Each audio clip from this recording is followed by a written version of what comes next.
A lot of this isn't going to make sense to you, and I'm sorry about that. I'm just going to start at the beginning, with the house.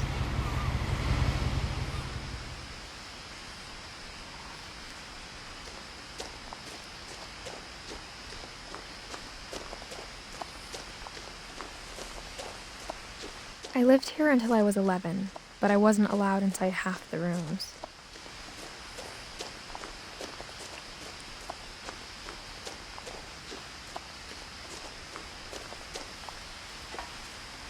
Inside the mailbox were bills from 7 years ago, marked urgent, open immediately. I hadn't been back since my brother Lewis's funeral.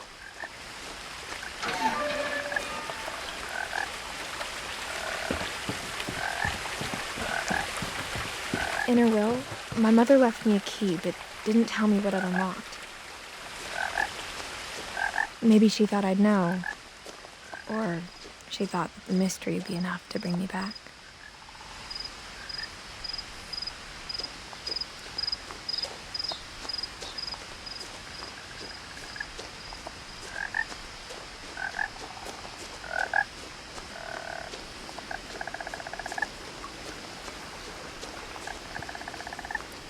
The truth is, even after I inherited the house, I never thought I'd come back to it. But now I had questions about my family that only the house knew the answers to.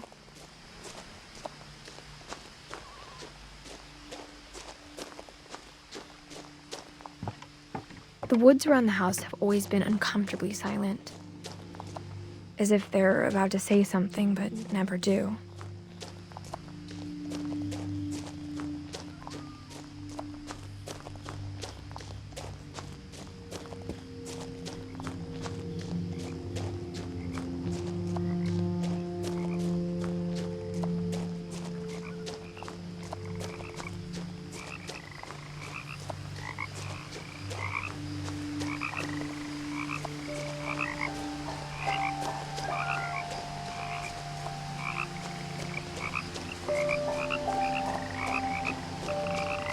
The house was exactly like I remembered it, the way I'd been dreaming about it.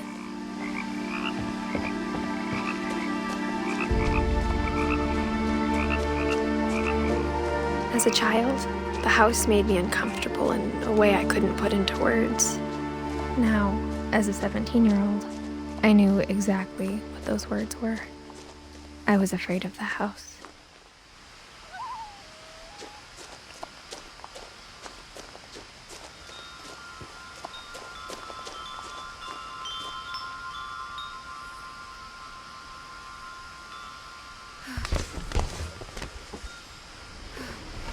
Crawling through the doggy door used to be a lot easier when I was 11.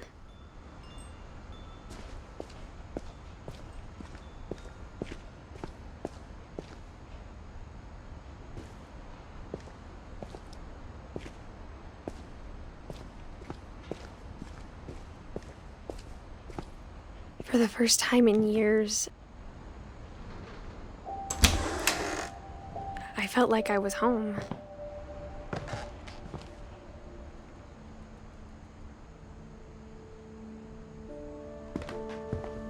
But instead of a family, there were just memories of one. Like how after Lewis started working at the cannery, we all got sick of eating salmon. Except our cat, Molly.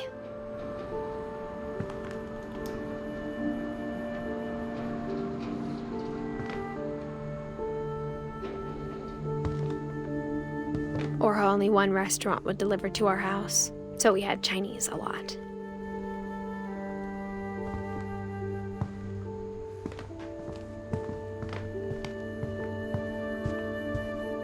The table was still a wreck from the night we left.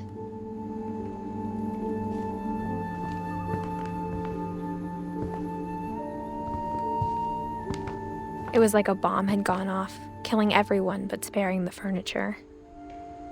My mom was the only one of us who could imagine Great-Grandma Edie living in a nursing home.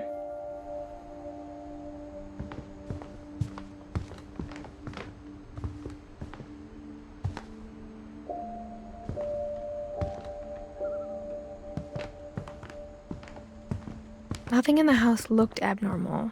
There was just too much of it, like a smile with too many teeth.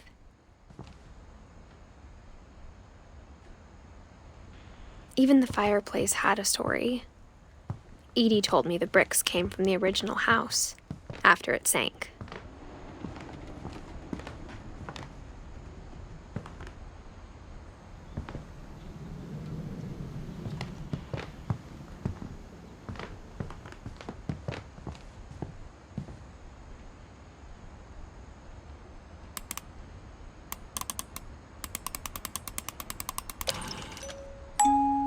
Great-Grandpa Sven built a music box for Barbara, along with the rest of the house.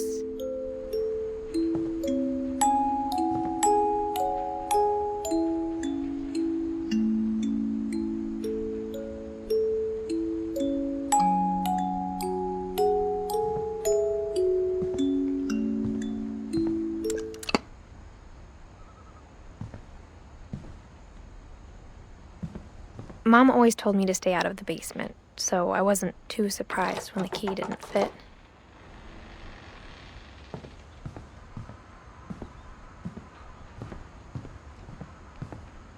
My mom wasn't much of an optimist, but she never stopped believing that my brother Milton was alive.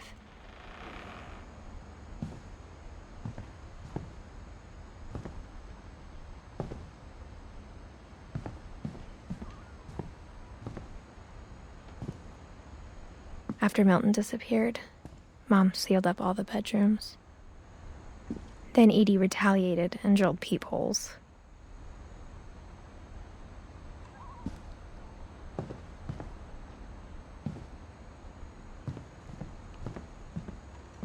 I spent a lot of time playing in Great Uncle Walter's room. Lewis told me there were secret passages, but I never believed him.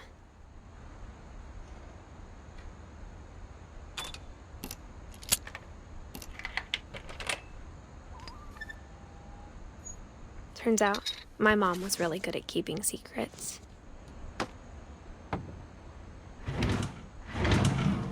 Now it was time to find out what my mom had been afraid of.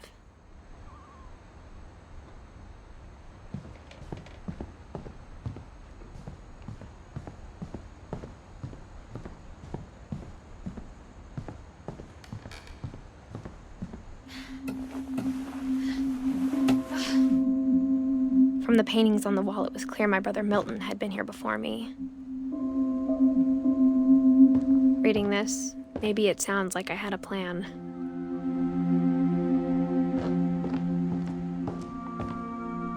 But I had no idea what was behind that door.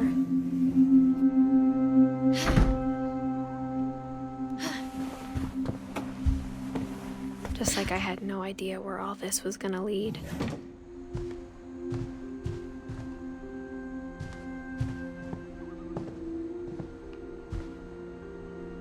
I got the sense Edie had spent a lot of time here, before my mom sealed the doors.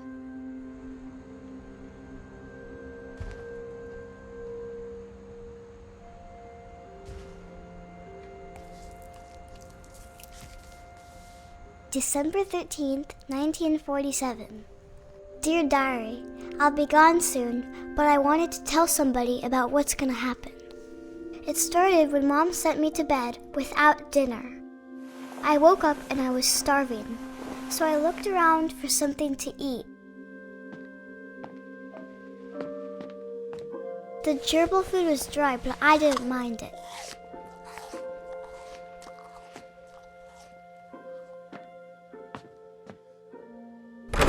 Mom, can I come out now? Sweetheart, it's late. Go to sleep.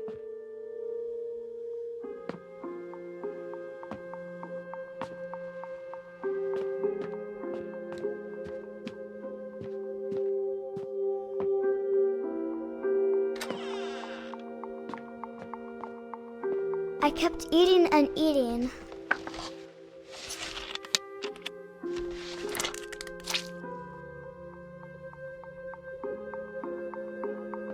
I ate a lot of things that night.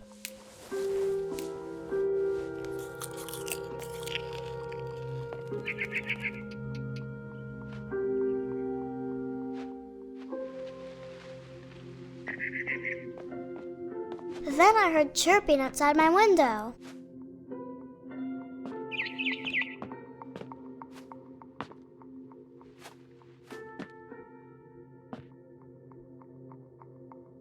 I thought about eating Christopher, but I held back.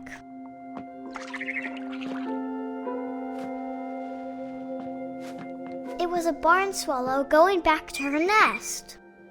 I reached out for her.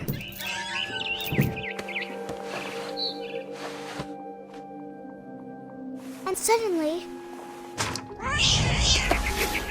I was a cat.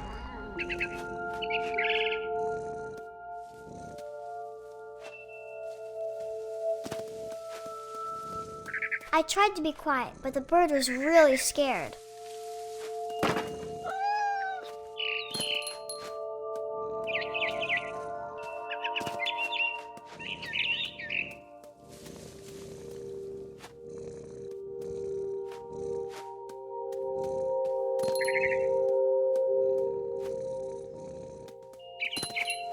Mom and Dad didn't even look at me.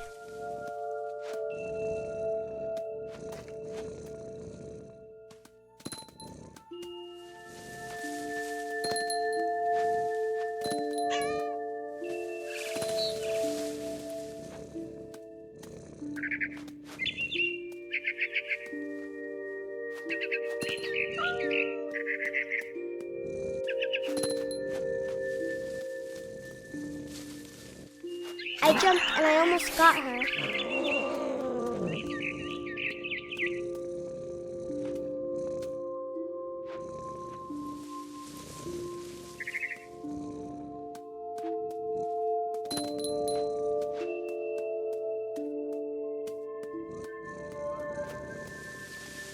I could tell she was getting really tired.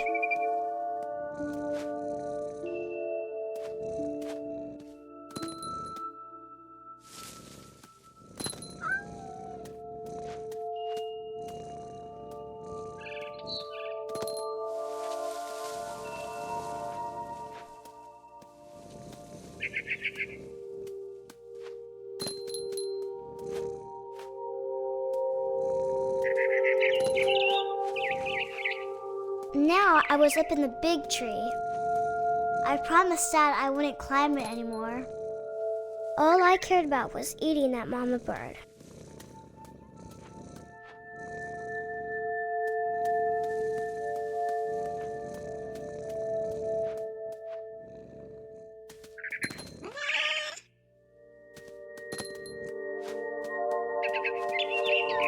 I gobbled her up. And suddenly, I was an owl. First, all I heard was the wind. Then I heard little teeth nibbling in the grass.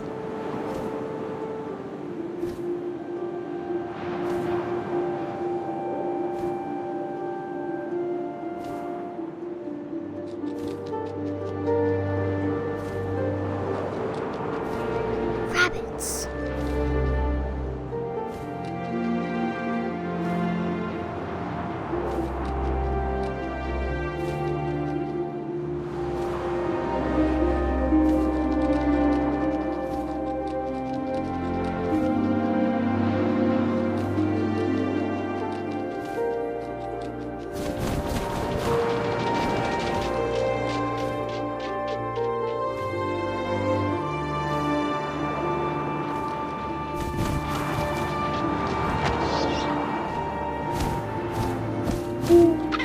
I imagined his face looking up and seeing mine through my talons.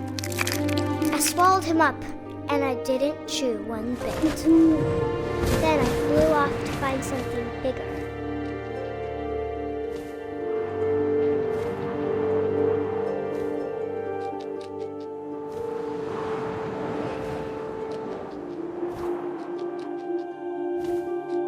A mama rabbit.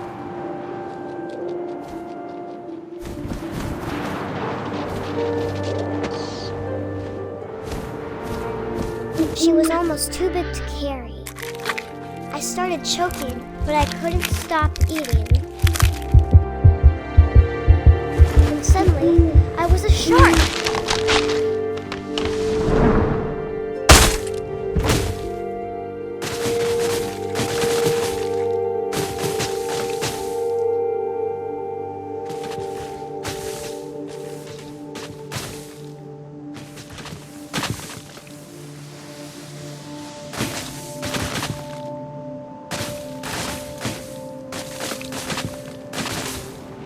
I rolled off a cliff and into the ocean.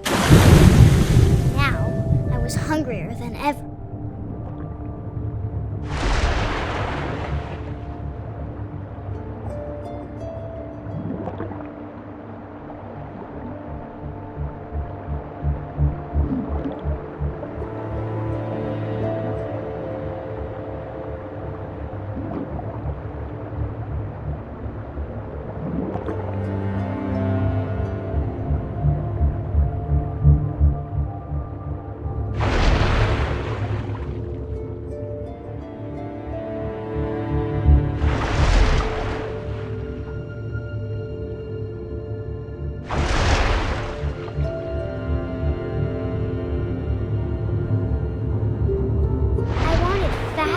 Juicy seals.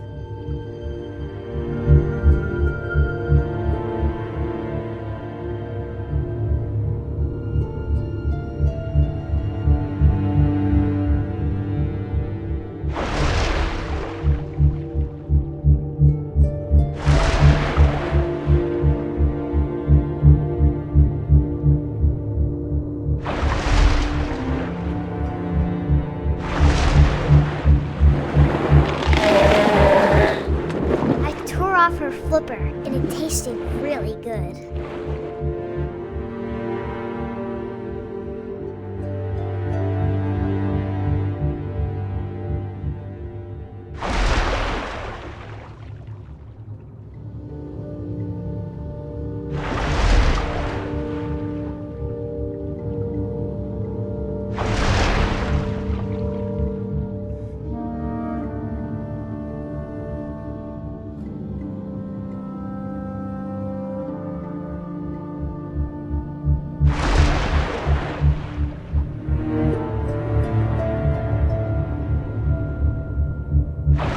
Grabbed on tight. When I was so hungry, I jumped out of the water. When I opened my eyes, everything had changed.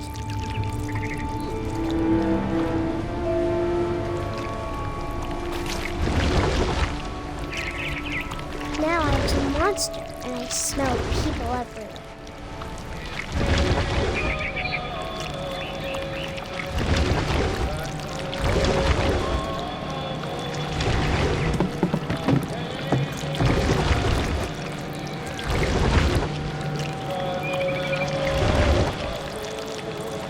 I was big, but I moved real quiet.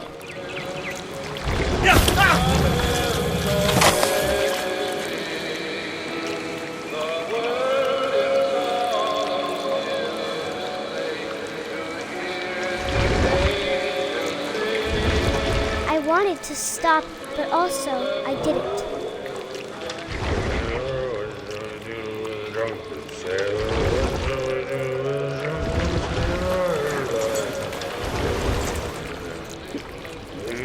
Belly with a rusty razor, belly with a rusty razor, belly with a rusty razor. What shall we do with a drunken sailor? What shall we do with a drunken sailor? What shall we do with a drunken sailor? After the last passenger, I was still hungry. And across the water, I smelled something new. Something I had to have, so I swam towards it.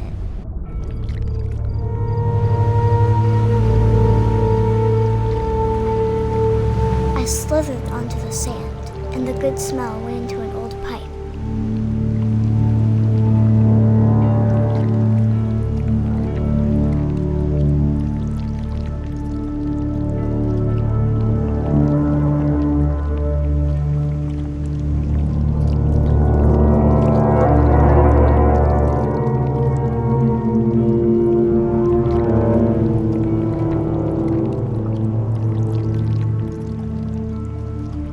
I got closer and closer.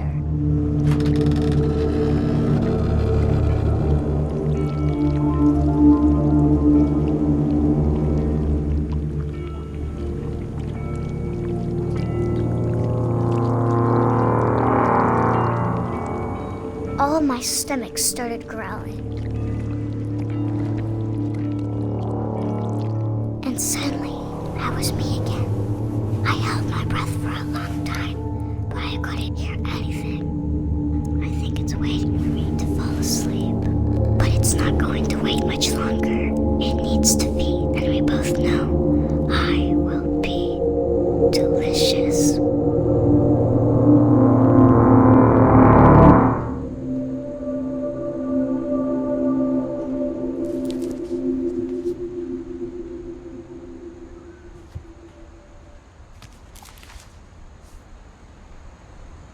I'm not sure if I believed all of that, but I'm sure Edie would have.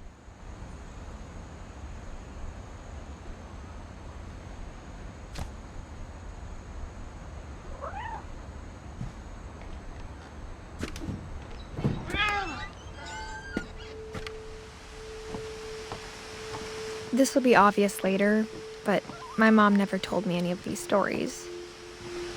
Edie would have, but Mom didn't like bringing up the past. Though, when we adopted a stray kitten, she was the one who named it Molly.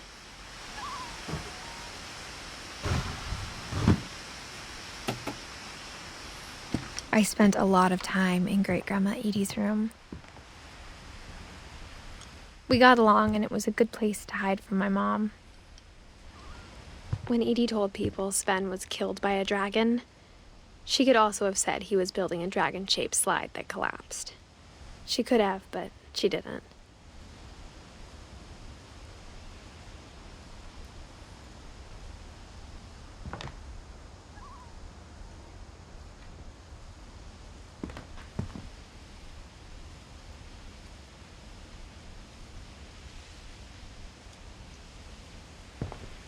One summer, they evacuated the island, but Edie refused to go. For a few weeks, she was a celebrity.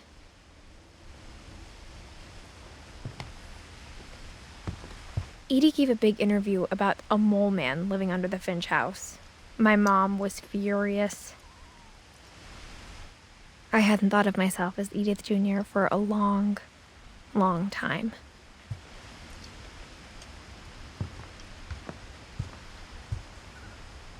Louis died a week before we left, but Edie had already started to memorialize him. Edie knit me a new pair of gloves every year, just in time to replace the old ones.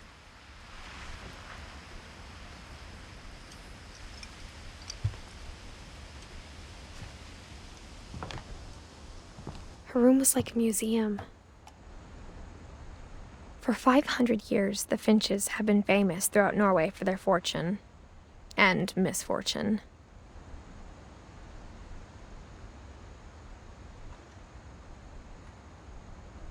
Odin Finch buries the latest victims of the family curse, his wife Ingeborg and their newborn son, Johan. On January 7th, 1937, he set sail with his family and his house, hoping to leave the curse behind. But 40-foot waves off the coast of Washington send the house and Odin to the bottom of the sea. Odin's daughter Edie, with husband Sven and baby Molly, step ashore on their new home, Orcas Island. Odin Finch is the first to be buried in the new family cemetery. His daughter Edie is already dreaming of a new Finch house.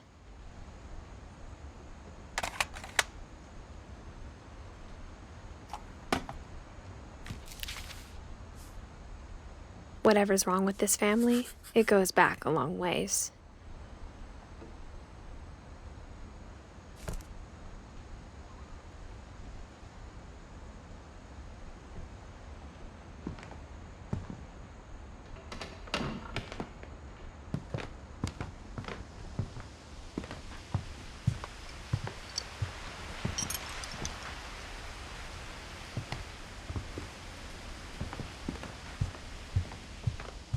Even in her 90s, sometimes Edie seemed a lot younger than my mother.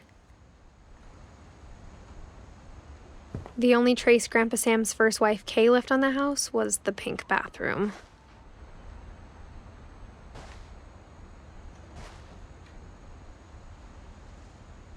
It was a pretty big trace.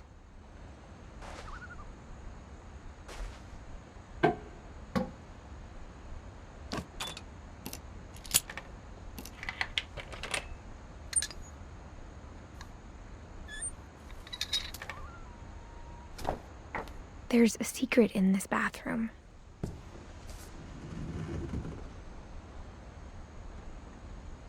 It's in the last place you would look. It isn't in the cupboard.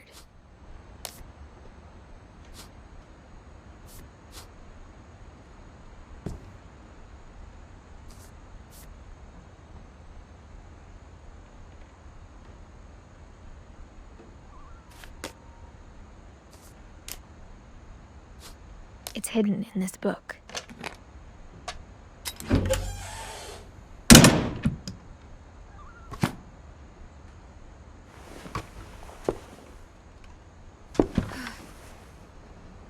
Sven gave Sam an old camera he'd refurbished. He never put it down.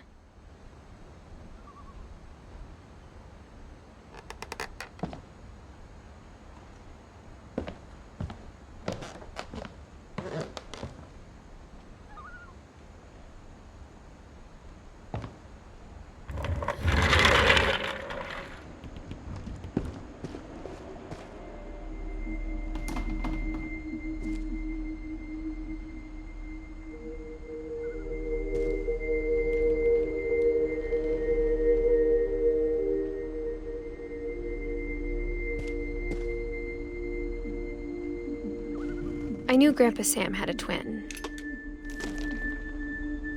and that he never talked about him. I guess my grandpa didn't like history any more than my mom did.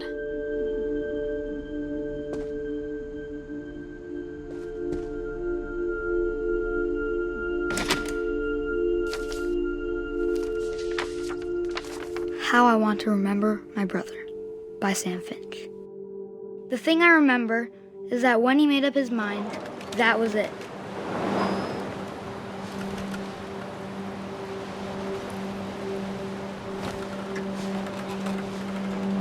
My brother said he'd die before he ate another mushroom, and he did.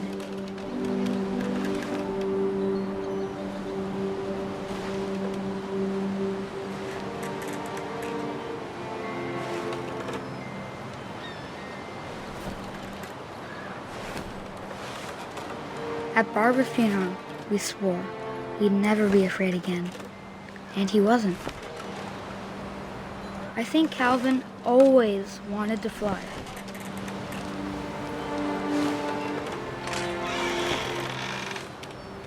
Sam, come in. Dinner's ready. Coming! But that day, he finally made up his mind to do it. I told him going around was impossible. Maybe if I hadn't said that, Abre, I'm not gonna tell you again. maybe if the wind hadn't picked up, then maybe he'd still be here. But I doubt it. I think he'd already made up his mind. That's what I want to remember about my brother.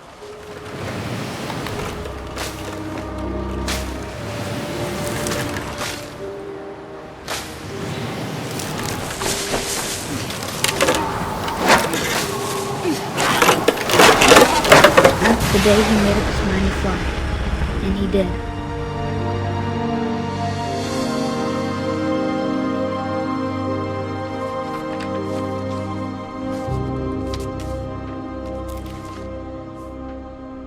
Calvin's story felt strangely familiar.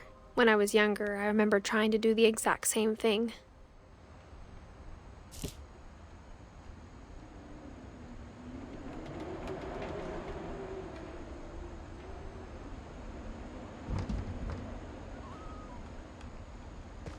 After the funeral, Edie roped off Calvin's half of the room.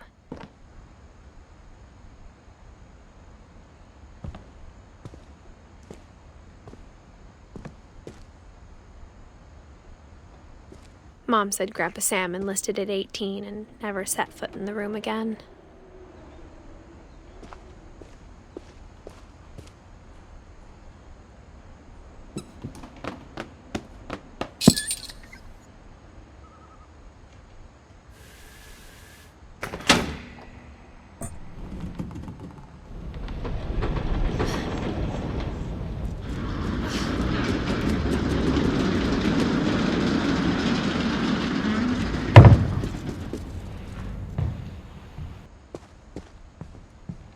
The passages were a pretty tight fit.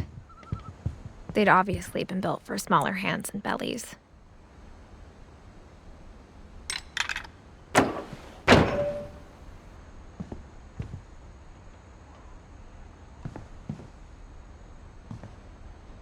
Edie's father, Odin, built the original house. Whenever people ask me about my family, the first thing they always want to know about is Barbara.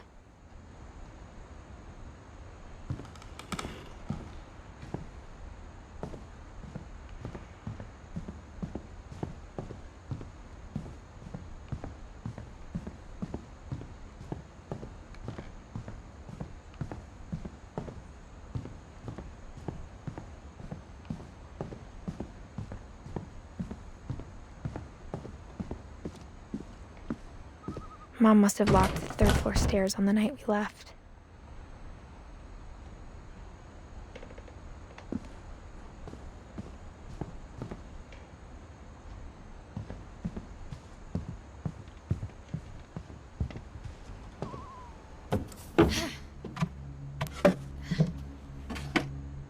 Growing up, I always thought of Barbara as a child star.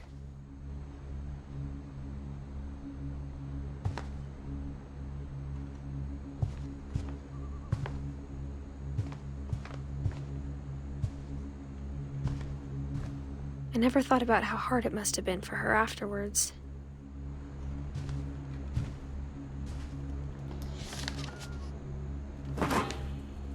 Of all the stories people wrote about Barbara's death, I'm surprised Edie saved this one.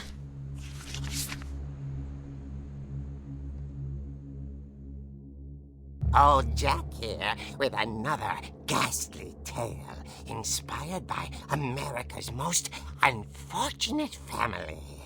I'm calling it The Surprise Ending of Barbara Finch. As a child star, Barbara was famous for her scream.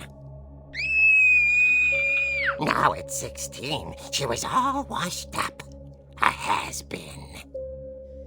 But in a lucky break, she'd been asked to perform her signature scream at a local convention for monster movie fans.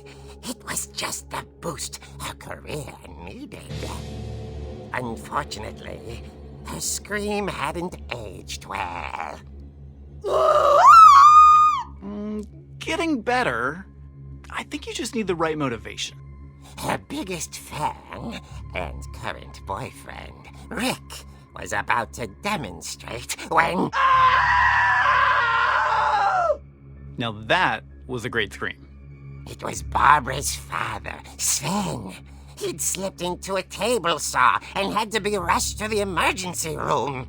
So Barbara got stuck babysitting her youngest brother, Walter.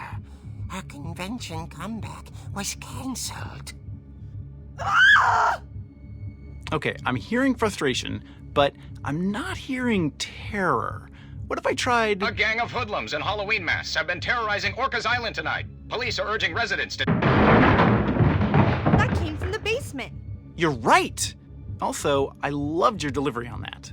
Why is your basement door locked? Because my dad likes making puzzles and secret passages. There's a key hidden in the music box. The secret is to keep winding and winding until finally the key pops out. Thanks, babe. I'll be back in a sec. 20 minutes later, Rick hadn't returned. So Barbara went to look for him, right on cue. She reached for the music box.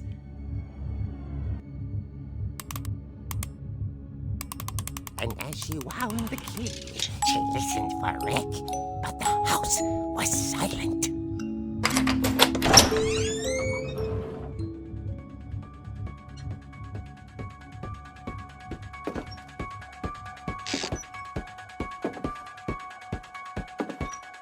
She found Rick's crutch and imagined the worst.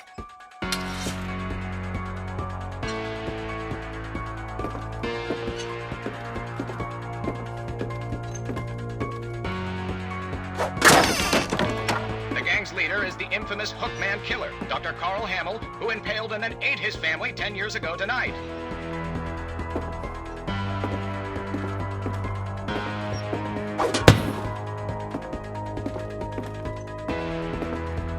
The old fridge rattled and grew still.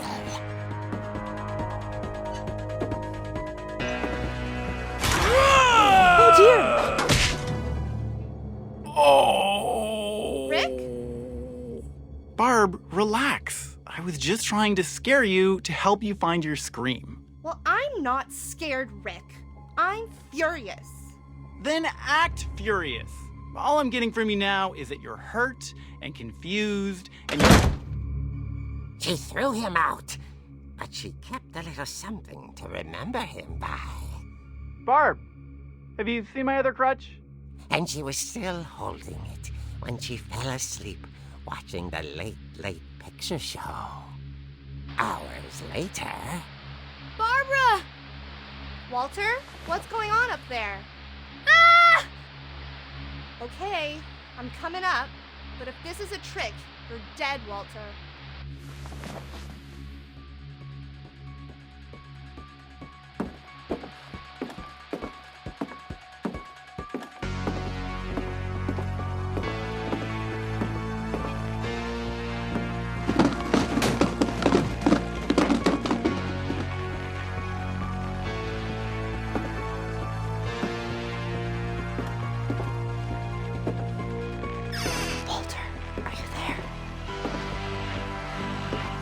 Walter had vanished, but his bedside radio was still on. Orcas Island police describe the man as 6 feet tall, with a steel hook for a hand. Residents are urged to lock all doors and windows and notify the police of any suspicious activity. Barbara turned, saw the hook man, and was speechless. He was quite smashing.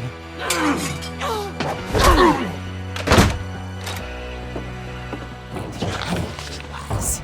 He couldn't get enough of Barbara. Okay, Barbara, there's gotta be another way out of here.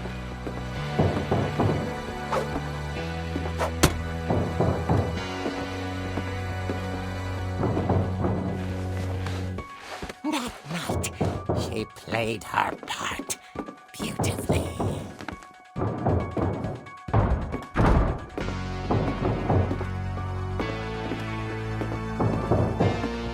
Molly's door hadn't been opened in years.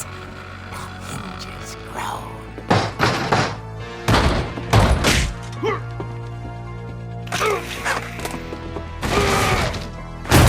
He wasn't moving, but she sensed the story might not be over yet.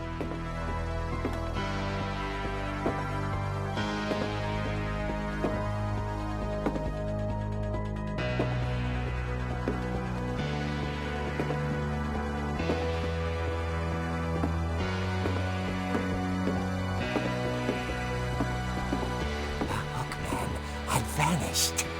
She listened for his breathing, but all she heard was...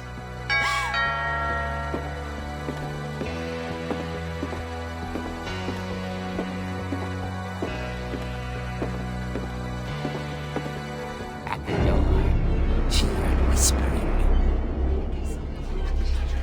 It was coming from inside the house.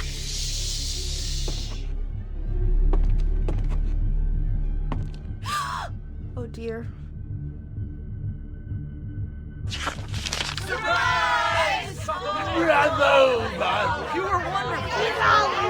monsters had come to surprise her. For Barbara, it was a dream come true. Then she saw what kind of monsters they were, and she realized what was about to happen. She was going to be famous. And with her final breath, Barbara Finch gave the performance of her life.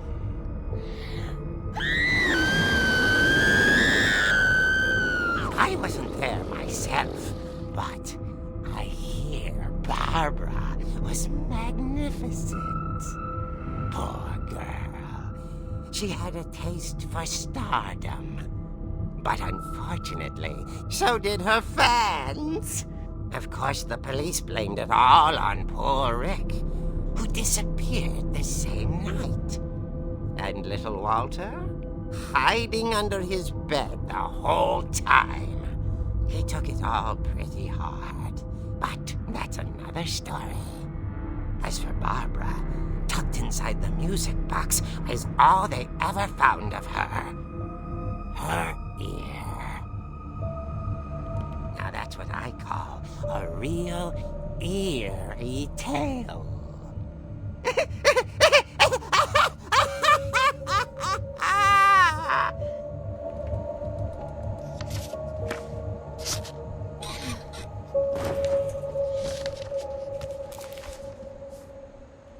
Edie told me all Barbara wanted was to be remembered, as absurd as that comic was. Maybe what Edie saw was a happy ending.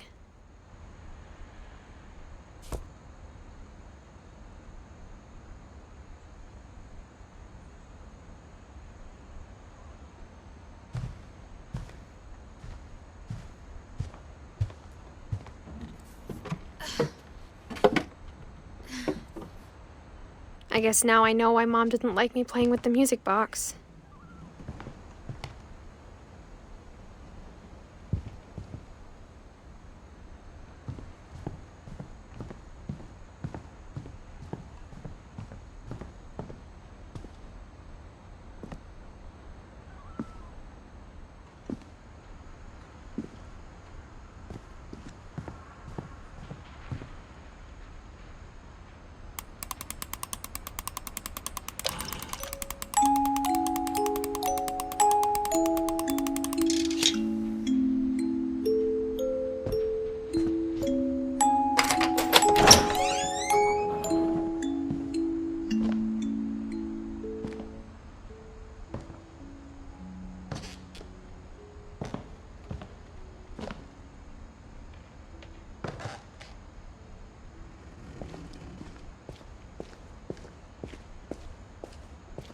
Mom said the basement was off limits, unless I wanted another tetanus shot.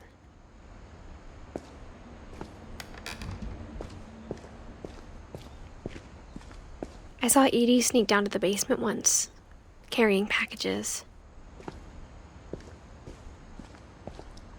I thought maybe she was hiding presents.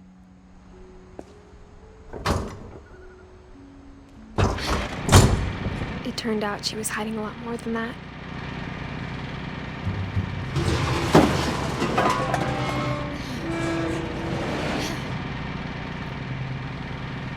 I remember asking Mom once about where Walter had gone. She said after Barbara died, he got as far away as he could. If there's a pattern in all these stories, I think it's that none of us has gotten very far.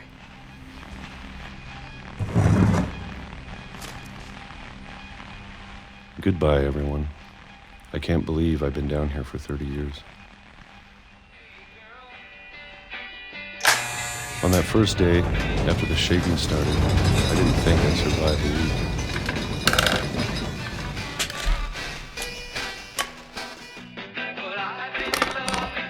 But after a few days, I settled into a routine. That's what kept me sane. Having a schedule, living for today. I always expected to be dead tomorrow.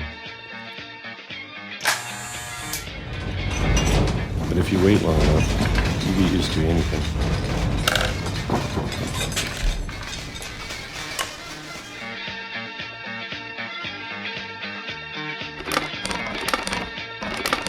Even a monster on the other side of the door starts to feel normal.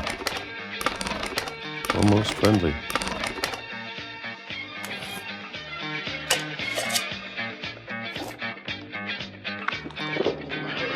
And then one day, everything just stopped.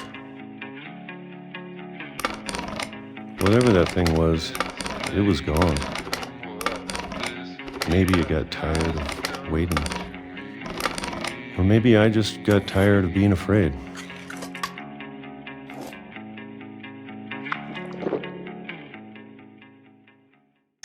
It's been a week now, the longest in 30 years. I'm done waiting. I have to leave while I still can.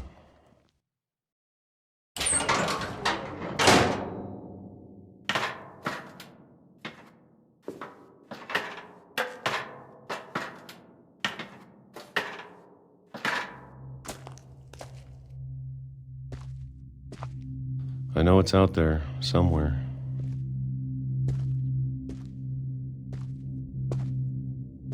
Whatever killed Barbara and Molly and Calvin. Maybe this is all a mistake. But I need to stop living the same day, even if it kills me.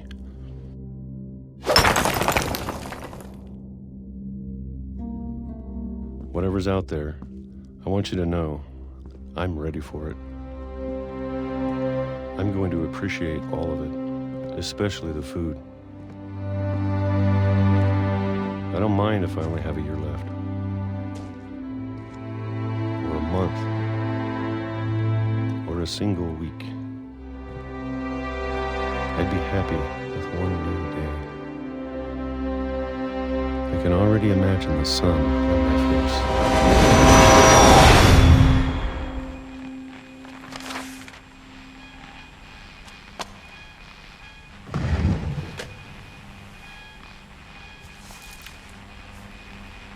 Walter died when I was 6. I can't believe my mom never told me he was down here.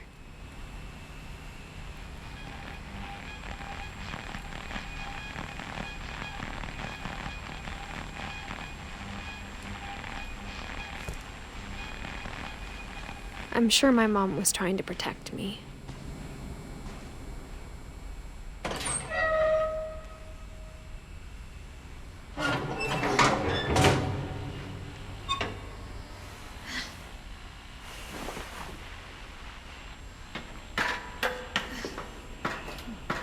Maybe she was afraid I'd end up like Walter. But if she never told me about an uncle under the house, I can only imagine what else she was hiding. I don't want to make the same mistakes she made.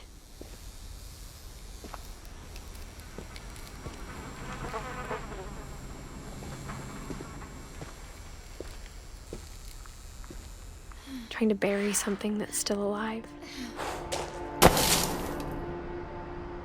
Now that there's only one of us left, or maybe 2, I thought it was time I heard the stories for myself and found out what happened to everyone else. But now I'm worried the stories themselves might be the problem. Maybe we believed so much in a family curse, we made it real.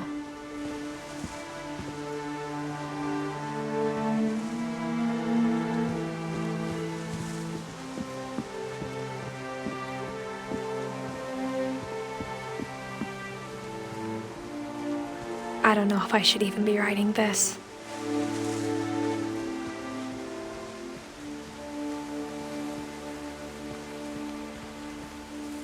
Maybe it'd be better if all this just died with me.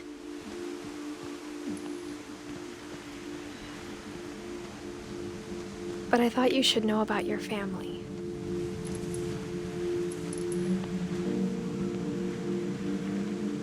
And the history you're a part of. Though to be honest, I feel as lost as you probably do right now.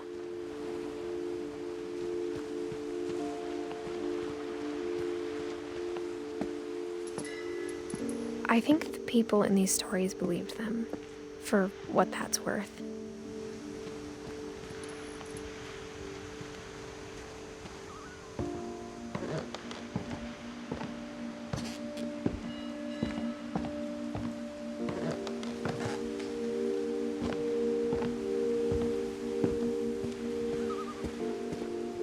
look at the house, that history of imagination and stubbornness and madness, any of it seems possible.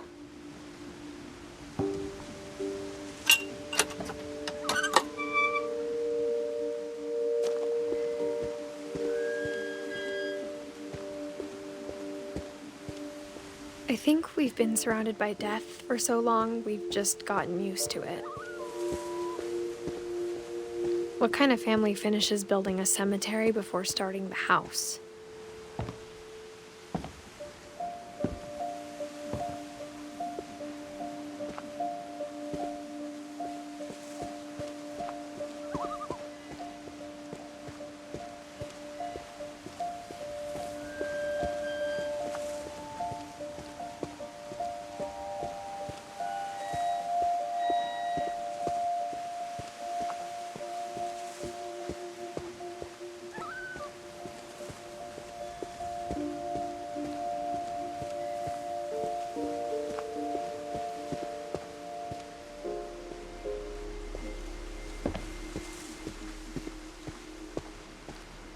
It's embarrassing for me to admit this, but the pet cemetery made me more uncomfortable than the human one. 3 of the gerbils were mine, and 2 had been my fault.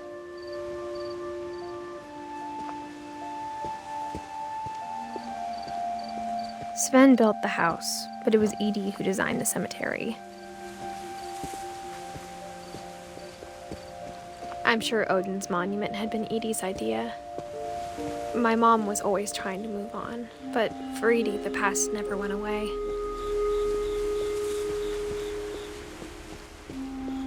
She could see it poking out of the water at low tide.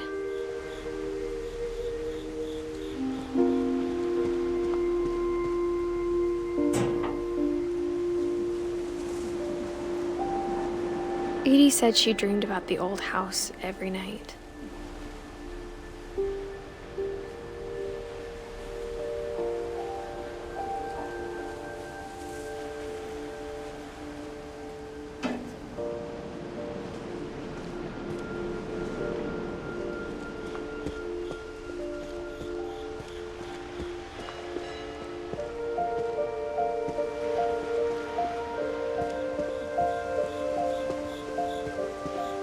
Edith's side was always easier for me to understand.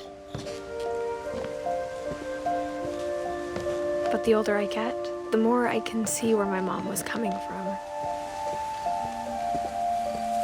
Her dad had been pretty strict, but it wasn't enough to save her brothers. She was just trying to do better.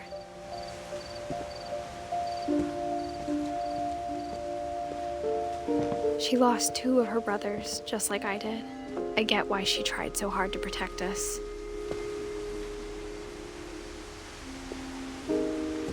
We never found Milton's body, so my mom insisted we were putting up a monument, not a tombstone.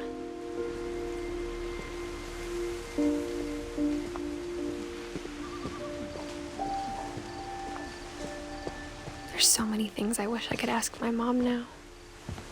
Part of me thinks this is what she wanted all along.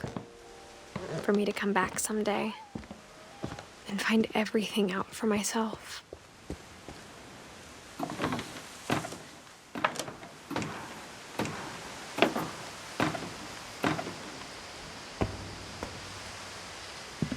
But looking back on it now,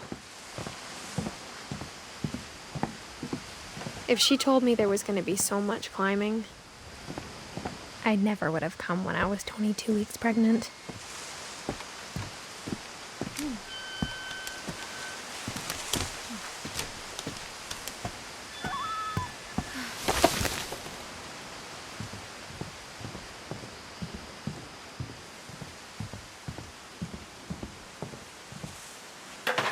I never met Grandpa Sam, but I think he and my mom had a lot in common.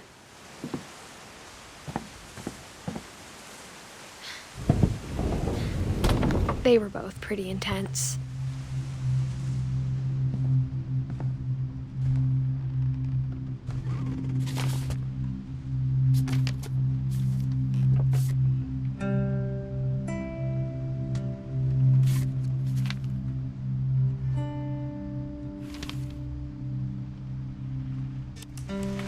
Dawn, I promise, you'll never forget this weekend. Yes, sir. These memories are gonna last a lifetime. Hmm? Am I gonna have to shoot anything? It's a hunting trip, Dawn. Shooting is strongly encouraged. Shouldn't we be leaving? Just want to get a shot of you, Dawn, then we can take off.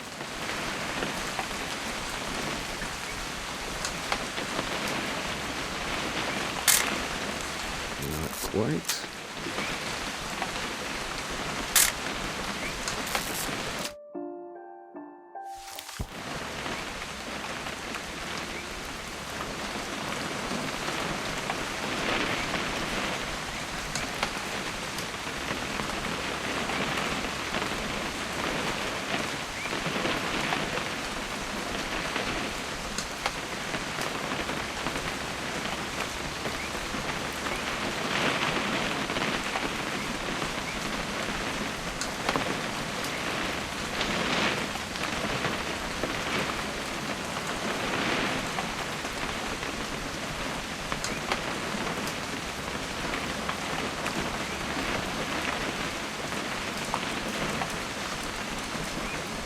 What? Perfect. It's gonna rain the whole weekend, isn't it? I will never forget this weekend, Dad. That's the spirit. Okay, got it. I'm gonna take some pictures, okay? Just be careful. The camera's older than you are.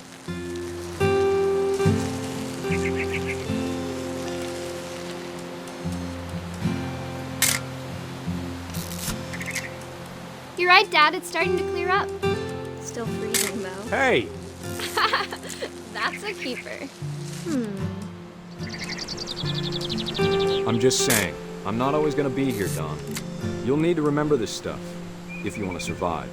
I'll be fine, Dad. You know who else thought he was gonna be fine? Some guy who died. Dawn, I'm being serious. I know, Dad. You're always serious. Doesn't being out here make you want to chill out? To tell you the truth, I haven't been out here in 20 years. Dawn, don't you think you could find something more interesting to photograph? Last time I was with my brother Calvin. Man, that was a great trip. Your grandpa Sven taught us how to fish, how to build a fire. We found an old logging trail. There were deer everywhere. I bet if I could remember where that trail was, we'd spot a buck for you in no time. Give me a minute to check the map.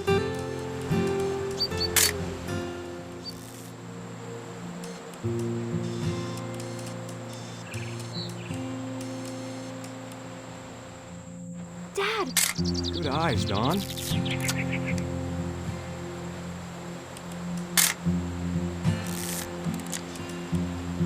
Before you take the shot, let me get a picture of you. Dad, I...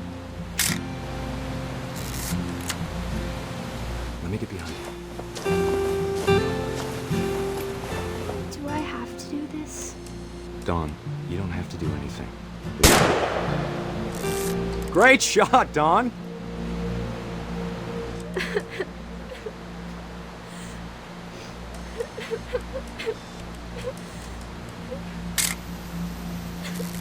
I'm proud of you, Dawn.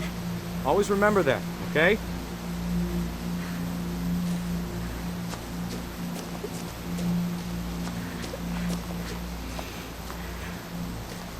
Sorry, Dawn, just gotta reset the timer.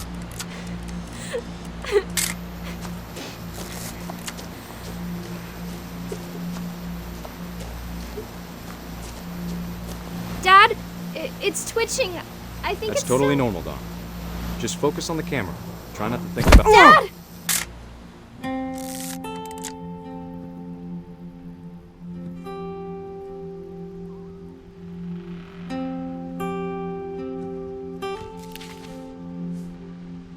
Of all these stories, that's the one I wish most that my mom had told me.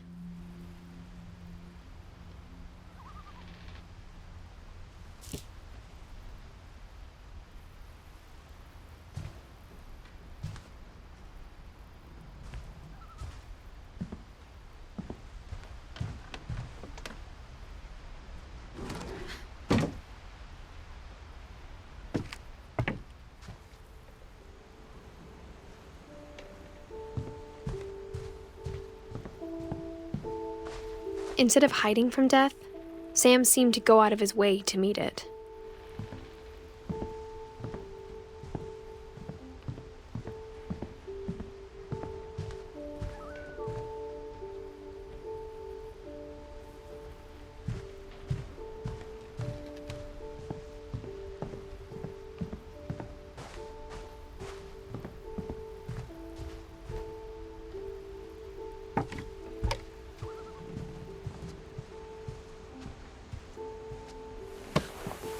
After Sam died, my mom and Edie got really close. They'd both lost a lot.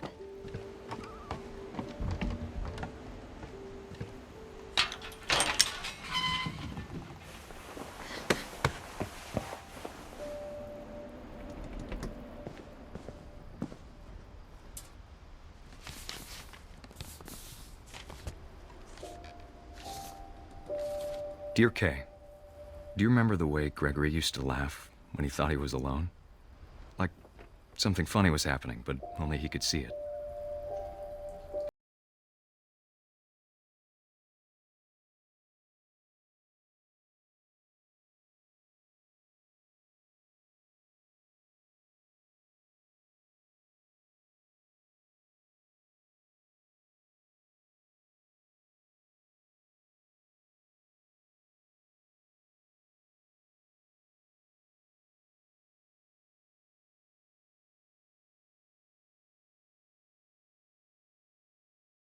Watching over Gregory, it's time to...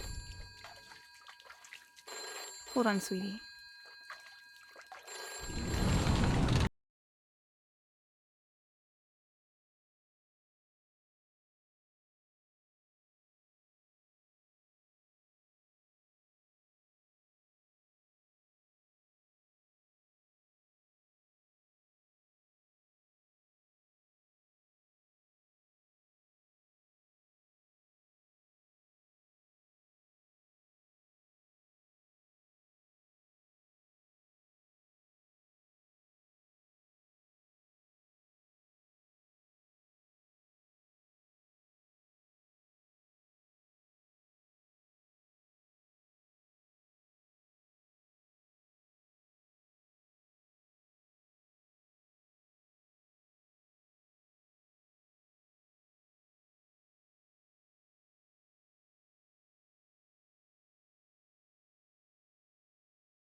I know you did everything you could.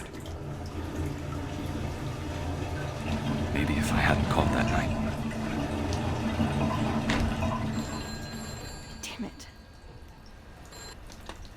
Hold on, I don't want Gregory to hear this.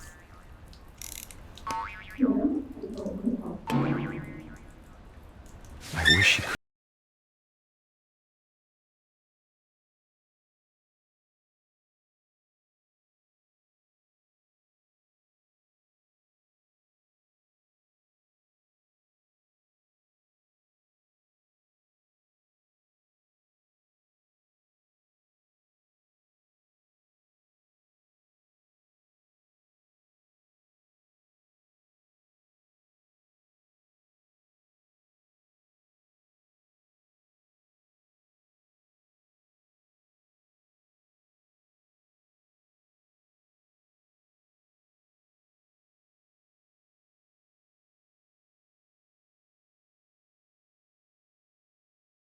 I'm sure he's happy. And he'd want you to be happy too. Good luck, Kay.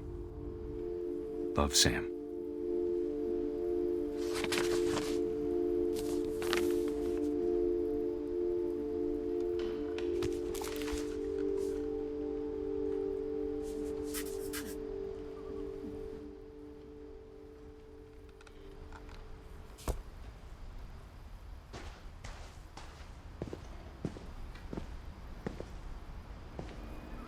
I can't imagine my mom ever writing poetry, and yet... A poem for Gus, who always said the wedding was a bad idea. Our father never hit us kids, at least not very hard, before the day my brother said with teenage disregard that he'd be dead before he'd see a wedding in our yard.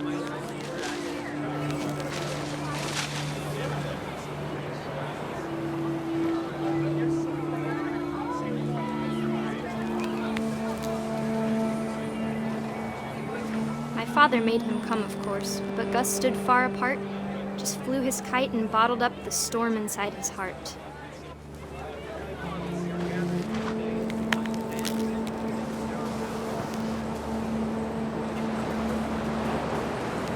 I tried to talk him out of it, but though he'd never met her, "We don't need a stepmom," were the words that I now pronounce you husband and wife.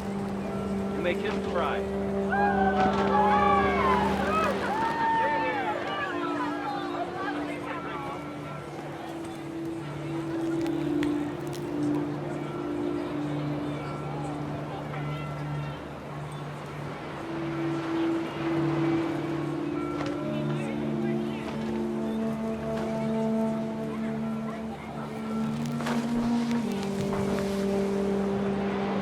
When the time for photos came, Dad ordered him to come here. But Gus declined, and as a sign held up his middle finger.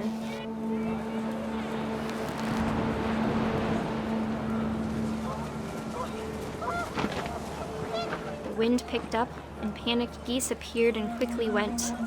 But all the humans did that day was go inside the tent.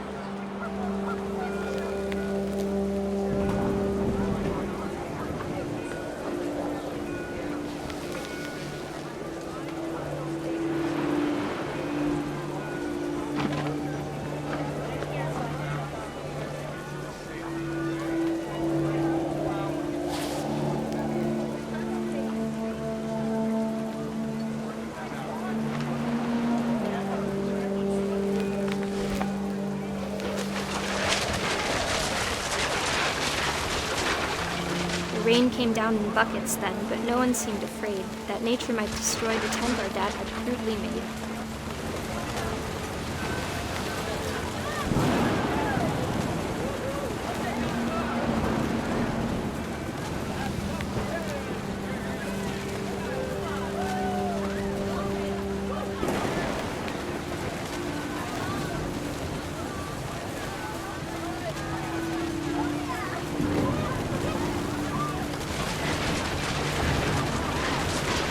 Thunder sounded much too close and full of angry power. But all my father said to this was, "Make the music louder."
wish that I could truly say I thought about you on that day.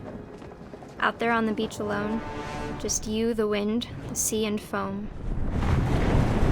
But I didn't, until we found you.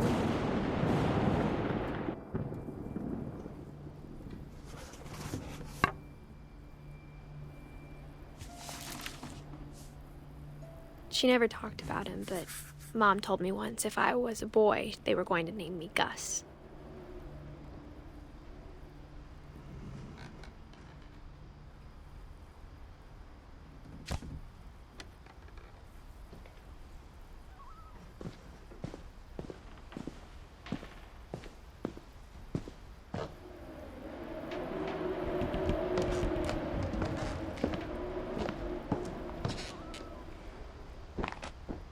My mom moved up to the loft after her brothers died.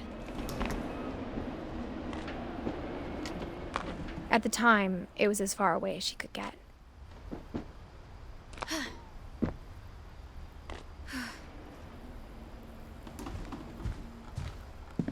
She spent a summer building houses in Calcutta, where she met my dad, Sanjay.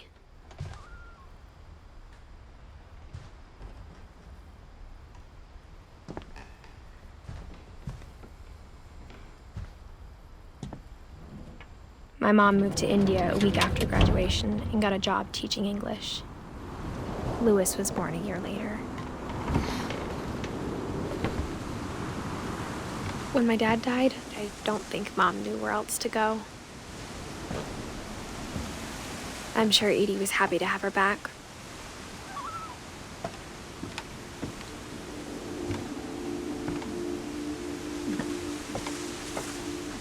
The house had to get a little bigger, but Edie was used to that.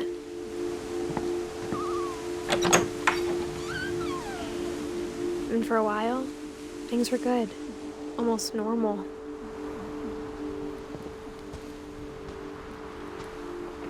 But it didn't last.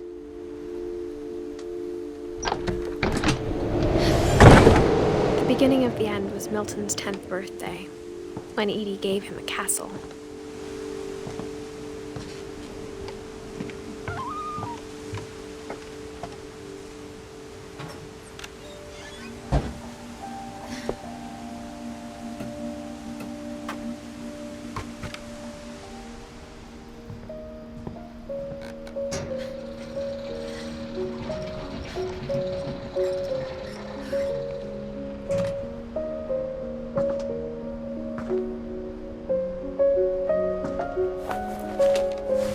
Milton Finch in The Magic Paintbrush.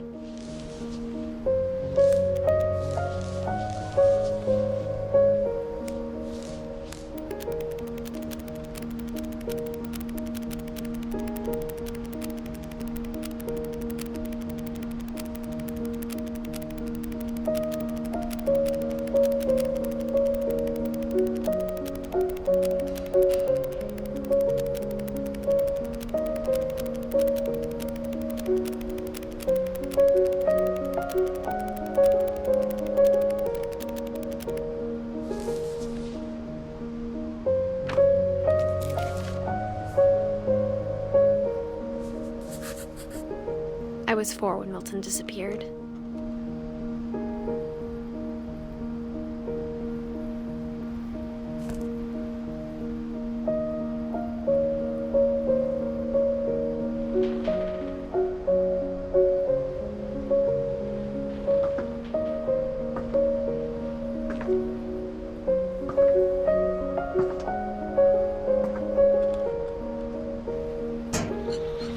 Mom spent months searching for my brother.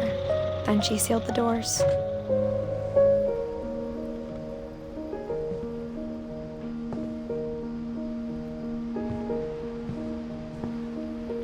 Whatever Milton had found in the house, Mom didn't want it getting out.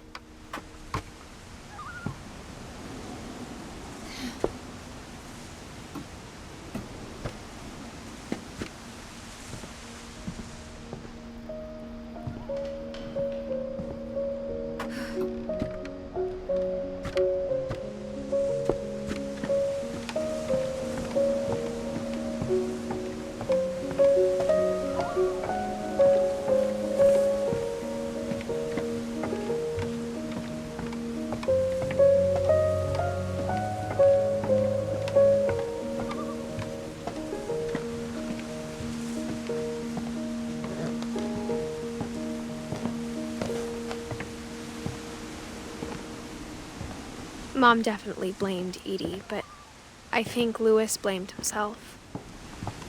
After he graduated, he just spent more and more time in his room, until Mom got him a job at the cannery.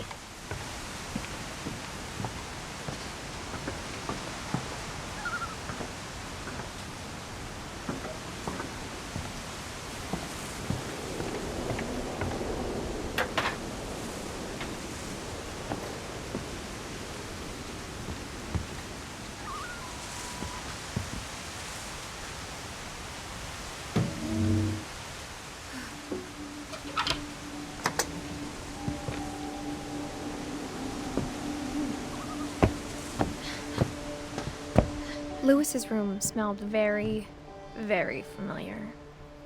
That part of him lived on.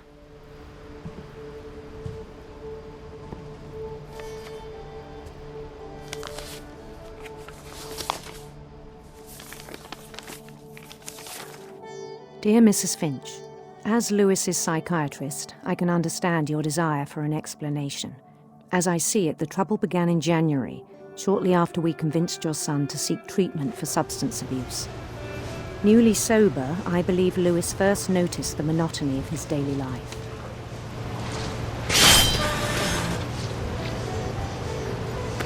He kept working at the cannery. But he withdrew part of himself. In our sessions, I saw the same behavior. His mind began to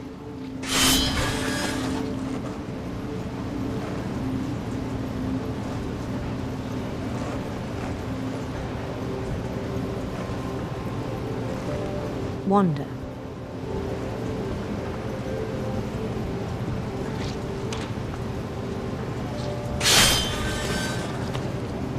I asked him to describe it. He said he started small, imagining a labyrinth. He'd feel his way about. Then something moved. Bats. And toads. And things that have not names. He knew it was all in his head. But he took it very seriously. I had hoped he'd find himself.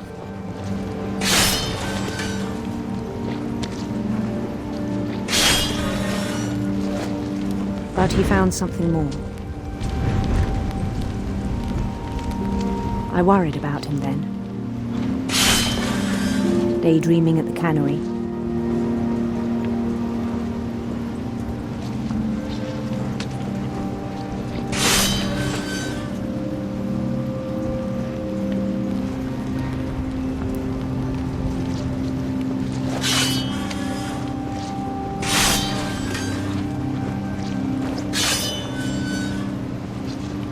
I spoke with his boss,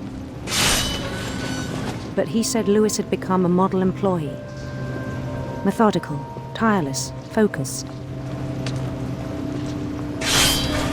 Like a whole new Louis. So I let him go on.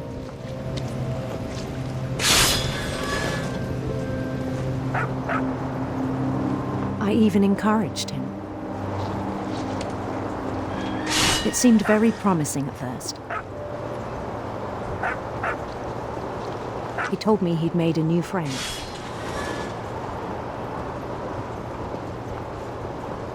On the edge of a city he named Louis Topia. He built the city up slowly, brick by brick. Then he made musicians.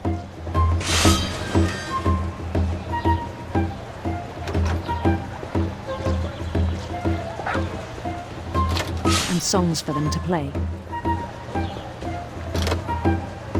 He talked about starting a band. And he was always humming something. Every day his imagination grew stronger.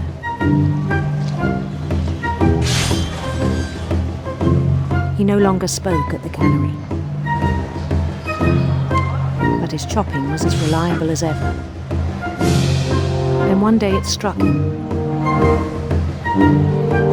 that all the cheering crowds, even the stones under his feet, were all in his imagination, so he could do whatever he wished.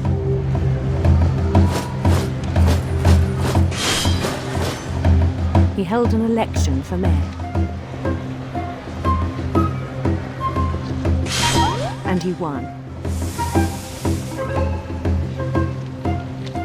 They begged him to stay, but his mind was already wandering. It became a game for him.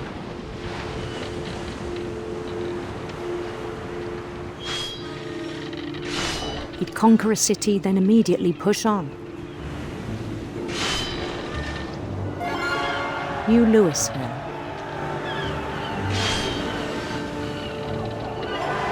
St. Louis. He started drifting away from our reality.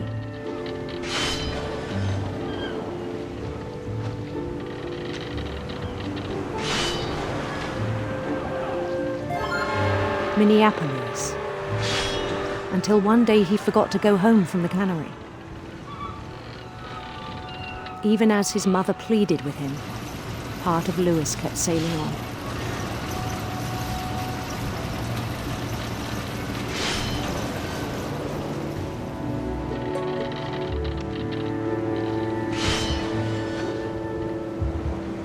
In Louisburg, he heard rumors of a beautiful prince.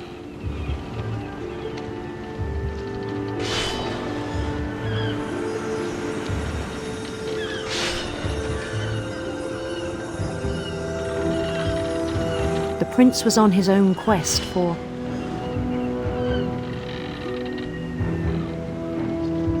sinister serpents.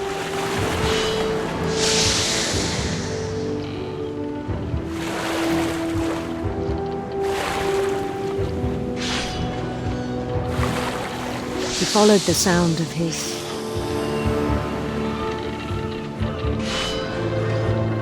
electric sitar.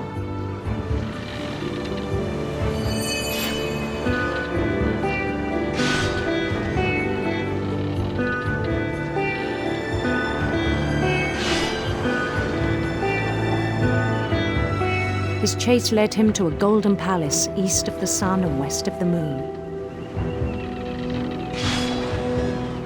Even then, his logic remained sound. He knew the world was all in his imagination.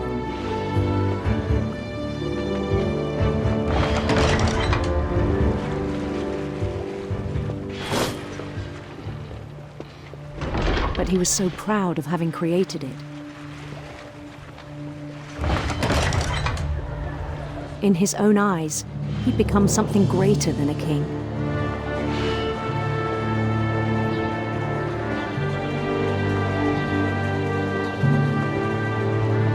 For someone who'd never known success in the real world, I think it was overwhelming. And then it struck him that the real Louis was not the one chopping salmon, but the one climbing the steps of a golden palace.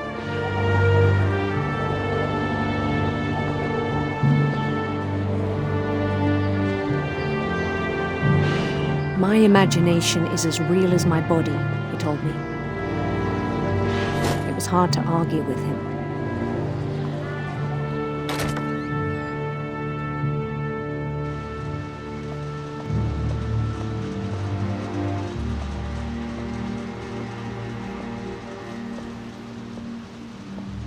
He began to forget the world we know.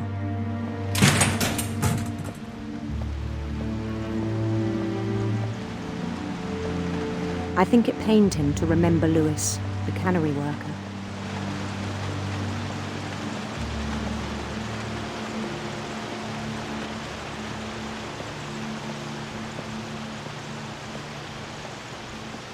He began to despise the man with a royal contempt.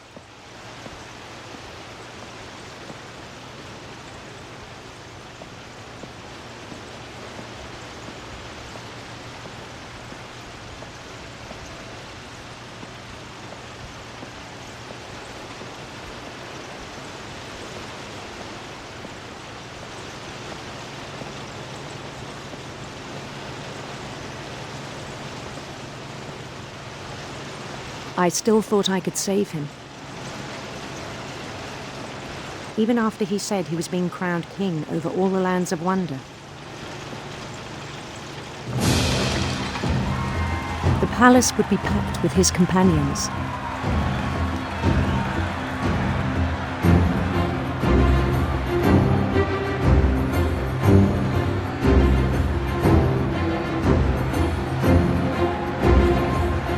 Including the wise Calico who'd insisted on inviting him.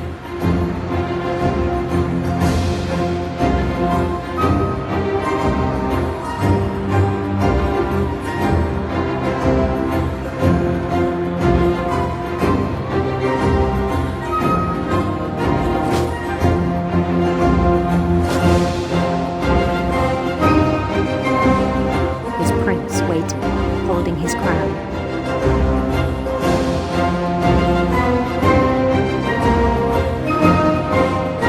There was only one thing left to do.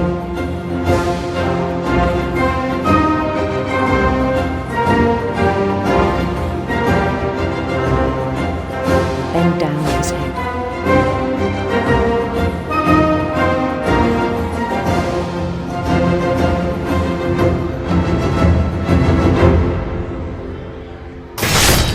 And the rest I think you know. Mrs. Finch, your son was a kind man who will be missed by all of us who knew him.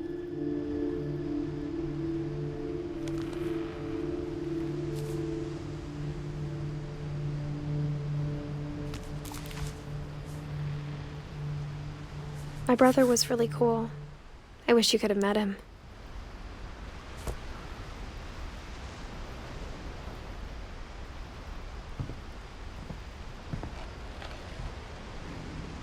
He was so proud of being Indian. I think for him, it was a way to be something other than just a Finch.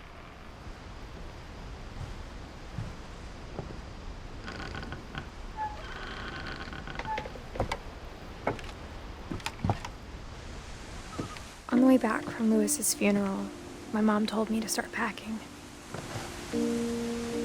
She waited until the day before we left to tell Edie. I'm not sure if she wanted to make it easier or harder. I wish we'd stayed.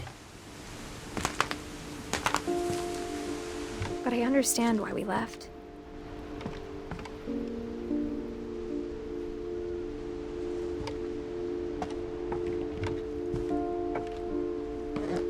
My mom ended up leaving everything behind. What happened that night had been coming for a long time. Maybe it should have come sooner.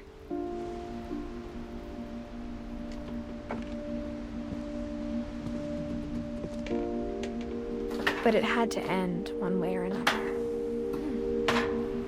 All that's left now is to tell you about that last night.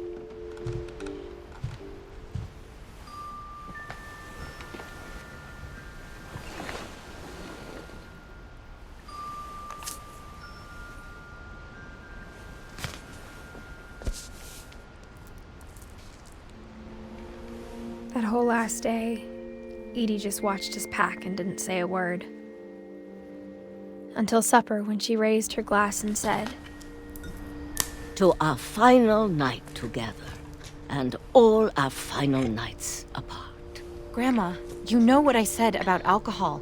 Some of your medications are very Edith, specific. I left a present for you in the hallway. Why don't you go open it? The grown-ups have to argue now. I'm sorry, you're right. We're all leaving tomorrow. Let's just enjoy our last... I'm not leaving. Edith, you're excused.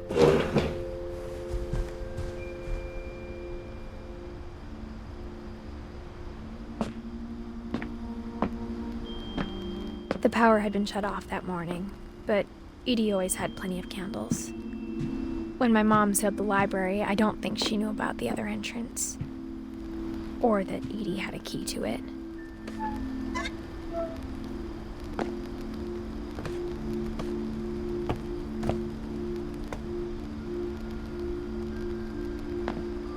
That thing you're afraid of isn't going to end when you leave the house.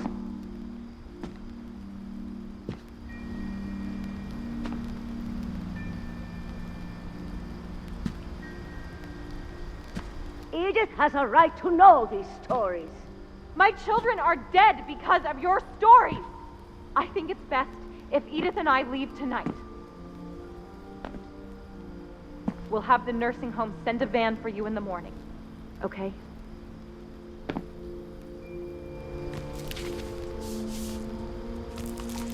Dear Edith, there's so many stories I wish I could tell you, but there's only time for one. This is about what happened on the night you were born. That night, the tide went way, way out. It was the first and last time I ever saw the old house aground. There'd been an earthquake out in the middle of the ocean. They called it the lowest tide in 1,000 years. God, it smelled awful. You know, I've seen that house every day of my life.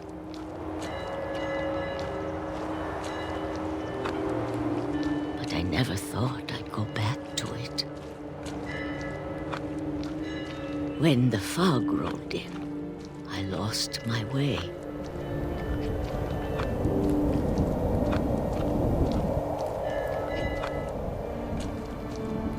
I got turned around.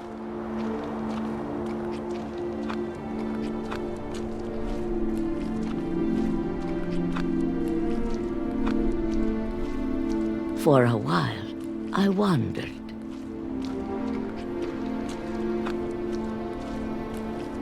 I started seeing things.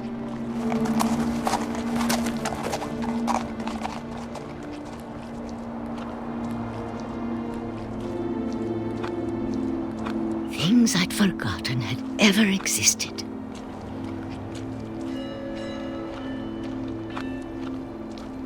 But when I saw them, they felt like old friends.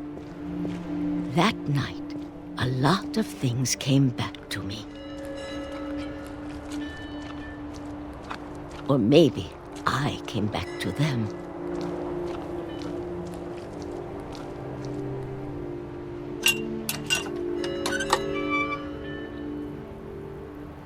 Things I can't explain, but that I need you to try and... Edith, what are you doing in here? It's mine. Edith! Mom, you're gonna rip it! Let go! I kicked and screamed, but Mom dragged me to the car.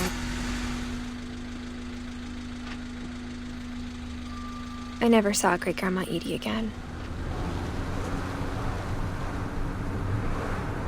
The next morning, the van came to pick her up, but she was already gone. After that, we moved around a lot.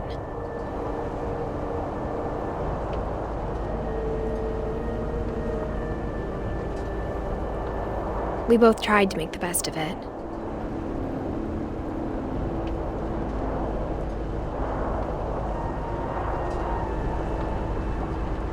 A few years went by.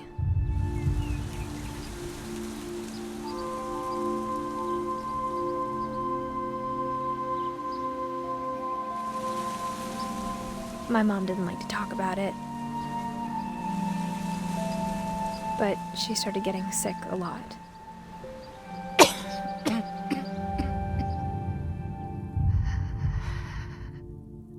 She got better for a while, and then she didn't. And then I was alone. The last Finch left alive.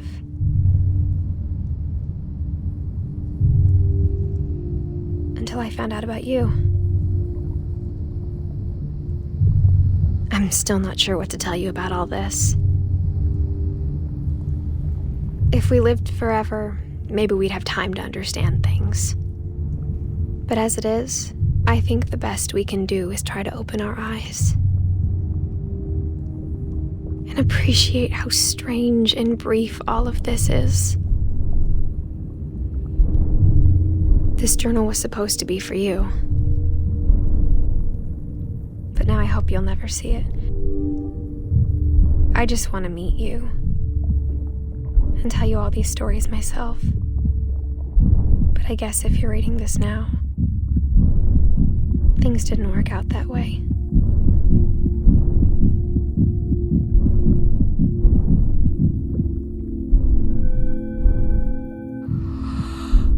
This is where your story begins. I'm sorry I won't be there to see it. It's a lot to ask, but I don't want you to be sad that I'm gone. I want you to be amazed that any of us ever had a chance to be here at all. Good luck.